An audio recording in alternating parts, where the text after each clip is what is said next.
Hello everyone, nubkeks here. Welcome back to Nub Raids. I hope you're having a good weekend because brace yourself. I don't think they've ever done an event quite like this before. Well, we've got something that's fairly standard. 2x for voids, epics and legendaries, double drop chance for voids, uh, alongside a 10x event for a legendary.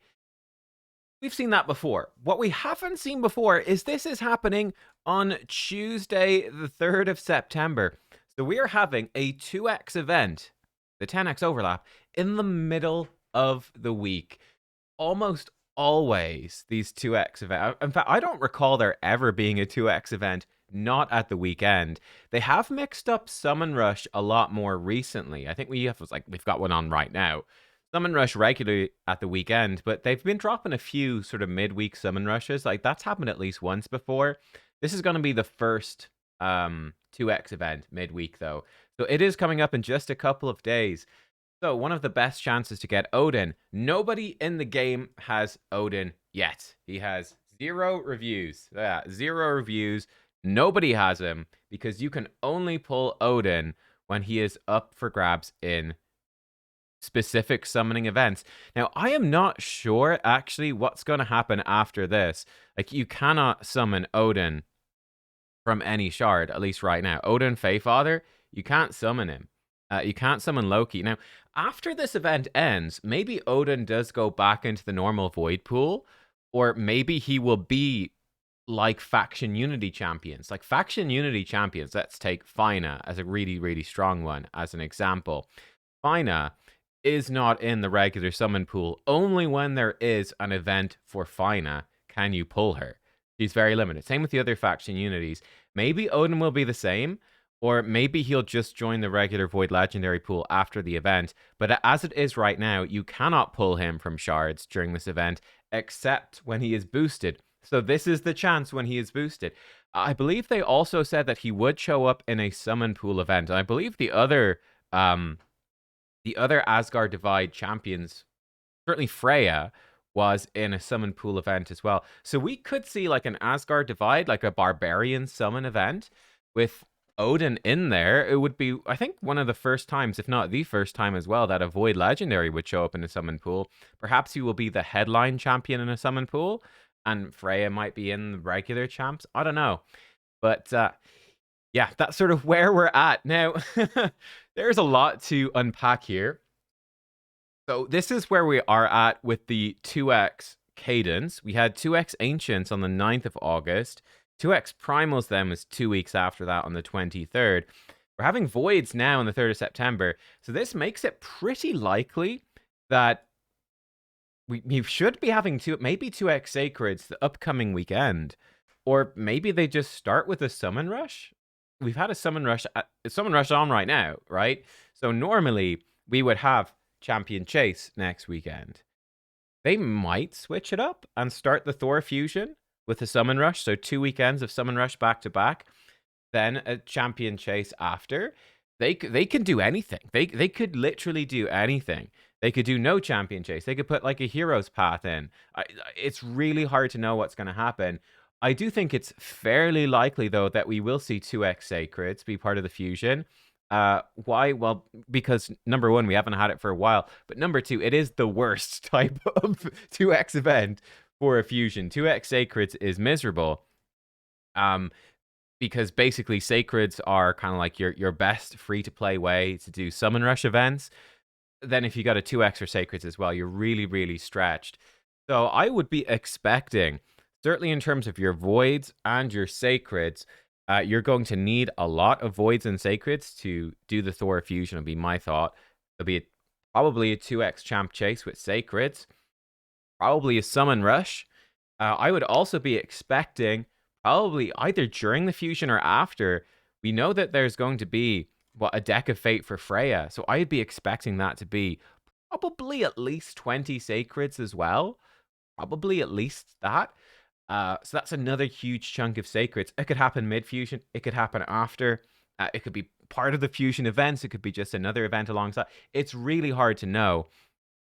But yeah, that's a ton of shards that you could need. Now, your void shards and your primal shards can also help you a ton with summon rush events, and they can help you a ton potentially with Deck of Fate.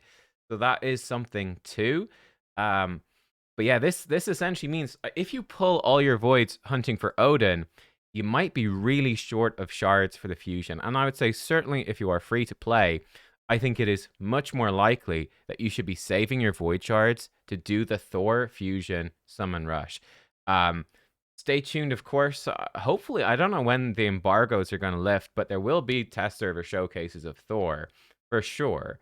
I don't know if those will be. They probably will. They're nearly always a couple of days before the. I actually have no idea when these ones are.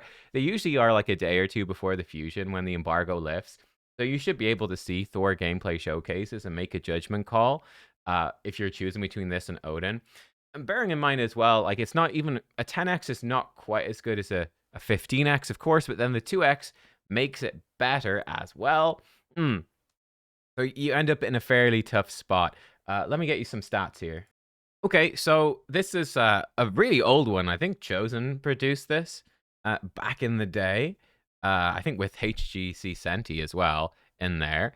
Is it HG Senti maybe, not HGC? But HGC was back for Heroes of the Storm, wasn't it? Wasn't that the name of the official broadcast? Was it the HGC? I don't remember now. It's been so long. But on average, in a 2x event, you get a legendary every 87.3 shards on average. But bear in mind, that is an average, and there can be huge variance within this from sex. Like, this is an average worked out over, like, you know, thousands or hundreds of thousands of shard pulls. That's what it averages out to. But you could get really lucky on the day and get like a couple back to back within 10 shards. You could get really unlucky. You've got a 13% chance, even in a 2x event, to go to Mercy. So, you know, you might be sitting down and going like, oh man, only 87 shards on average to get a Void Legendary. For 13.4% of you watching, because we got a big number of people watching, over 1 in 10 of you, if you pulled all your shards in this event, would be pulling over 200 Void Shards before you were getting your Legendary. Some of you would get it early, but some of you would not. This is sort of an average amount, right? Interesting, by the way, 2x, this is for Legendaries. A 2x event only gives you 1.47 times more Legendaries. Doesn't give you 2x more. The reason is that Mercy basically brings these averages down. Without a Mercy, this would be like, I guess, 100. But with Mercy, it brings it down. Anyway, that aside, roughly that is what you would expect. Now, on top of that, this is what I had worked out recently as well. There are 54 possible Void Legendaries in the game. Maybe it's 55 now with Odin. Actually, so this would be slightly different, but still close enough to be basically the same. You normally have slightly under a 2% chance to get a particular Void Legendary. So, you know, I'm pulling my Void Shards, pop. Out's coming a Legendary. What Legendary is it going to be? If I'm looking for Sifi, 2% chance, slightly under that it's Sifi, 98% chance it's somebody else. Now, a 10x event cranks that up to slightly under a 16% chance. But let's be real. Let's be real. It's still that. You are still way, way, way more likely not to get Odin than you are to get Odin. So we're saying for every 87 Void Shards, approximately, you are going to have roughly a 16% chance to get Odin. Roughly. So we would be looking at 6 or 7 times that. So you are easily looking at 500 plus Void Shards, I would say, to have a fairly odds-on chance to get Odin. You know, 500 Void Shards, and that's certainly not guaranteed. It can't be guaranteed. It's just, you know, yeah, it can't be guaranteed at all because it's not a guaranteed event. But I would say roughly, you know, going in with 500 shards, it's like, I've got a pretty good shot. Someone could work out the exact chances. I'm not bothered right now because I think at that point it becomes quite absurd. Certainly for most of you watching, you're not going to have 500 Void Shards. Like, that's over $1,000 worth of shards. Like, it's ridiculous. So I would not be... Basically, the long story short is I would not be too crazy pushed about this. Now, that being said, if you are very close to Mercy, you could take the 10x gamble. It's not as good as Mercy for a 15x. A 15x, you're much more likely. See, this is a bit of an issue. In a 15x, like right now I go for 15x Sifi. That's a 22%. So it's a much higher percentage than this to get a really good Void Legendary. So that makes it a bit tricky. If you're playing around Mercy Timer anyway, then the fact that it's during a 10x event just doesn't really, 2x event, excuse me, doesn't really matter if you're playing around your Mercy Timer. 2x event is sort of better when you're not playing around your Mercy Timer. I think if you want to, gamble for fun, then sure. If you're like, you know what? I'm nowhere near Mercy Timer. I only have like 30 voids, but screw it. I'm going to pull them. I know there's only a small chance I'll get a legendary, and then there's a small chance that legendary will be Odin, but I want to, roll the dice because I enjoy that. Obviously, be careful with those behaviors, but I'm sure you know that. I think it's totally fine if you want to do it, for a bit of fun, though, but just go in with the expectation. It's actually very, very tough to get Odin here, but this is the best chance to get him. For me, personally, I'm going in with 149 Void Shards. I am not going to go for this event. I am not going to do it. And I probably would be more likely, if I wanted to whale out in this event, I think it's likely to be better to whale out on a summon pool than to whale out for Void Shards for this Odin. That would be my guess. I don't know for sure, but I think so. That would be my intuition right now. And take that for what it's worth, which is only so much because it's kind of pure guesswork. But my intuition would be, I think a summon pool is likely to be better than whaling on Void Shards for it. Either way, you're looking at, I would say, realistically hundreds of dollars to try to get Odin, unless you want to just take a little bit of a gamble. And the thing is, again, we've got thousands of people watching. So, if thousands of people all take a little bit of a gamble, at least some of you will get Odin. Most of you won't, but some of you will. I do think Odin is really good. I'm actually going to do an updated look at him. I'm doing an article for hellhades.com on Odin. I did an initial showcase. I do want to revisit him and just build him with like super high crit damage for Arena. He is very, very solid for Arena. This move is bonkers. This move basically can win you the fight. AoE buff strip with decreased defense and a stun. That is insanely, ridiculously good. Now, the problem that we ran into is he gets polymorphed constantly, right? Like, you're going up against enemies with lots of polymorph, you're going to get polymorphed. Now, the pinpoint gear set will help. It definitely will help. Yeah, that's an issue. And of course, you are still gambling against Stone Skin, right? Stone Skin has got the 50-50 chance to stop the buff strip. And then if they're under Stone Skin, decreased defense stun won't work. But if you're fighting enemies that don't have Stone Skin, this destroys. It's absolutely busted. His passive is busted as well, where every 9 turns that anyone takes, he's doing block damage, and puts block damage on himself, then spreads all buffs from himself to your whole team. This makes your buffs very consistent. For wave-based content, and any future sort of wave-based content, yeah, anywhere in the future where AoE stuns are good, Odin is nuts. Like, he's one of the best AoE stun champs in the game, because a buff strip and decreased defense alongside it is crazy. And then he does have an enemy max HP nuke for bosses. This isn't crazy strong. It's like a Septimus nuke, in the sense that it's a single hit, so you're going to hit the enemy max HP cap. The really strong enemy max HP champions are like Marius or Newt or Acrizio or Atharion. They have multi-hits. He doesn't. For Arena, though, like I said, you build him with good crit damage, so it's kind of intensive. Probably pinpoint gear, probably decent speed, very high accuracy, and high crit damage, 100% crit rate. It's very gear intensive, but he can potentially one-shot somebody with this move, which is pretty cool. And it's a steal buffs before attacking move as well. And he can then steal buffs, and then he can spread them passively. It's kind of bonkers, actually.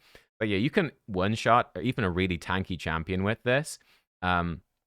I found that he's weak against defense champions, but he'll one-shot an attack or HP or support champion pretty well, and then that can revive an ally. It's pretty cool, and the 40% Void ally speed in Arena Battles aura is kind of nuts as well. Now, there are no Void Mythicals who are the strongest in Arena overall, but, I mean, there's really strong Voids like Taras, Marishka, Sifi, etc., Shuzan, Georgid. There's a lot of really good ones. Narcisse is in there as well. And he does make them better, which is good. And, I mean, when Void Mythicals do come out eventually, he'd probably be very good with them. But by then, with the rate of power creep we have in the game, there's crazy power creep in the game right now, guys. Crazy power creep. And let's be honest, Plarium, I think it's been fairly consistently clear that they are never going to nerf anything So whenever there is anything really OP, they will just release even more OP stuff to counter the thing that was OP. So power creep is just bonkers in this game at this point because they'll never nerf anything. It's just crazy. So by the time Void Mythicals come out, maybe Odin will be crap, right? Because power creep will be so strong. Who the heck knows? But yeah, I think he's very, very, very good right now. I think he's a great Void Legendary, but I would not waste all my shards for it because, yeah, I would rather save shards for more guaranteed stuff, no guaranteed value.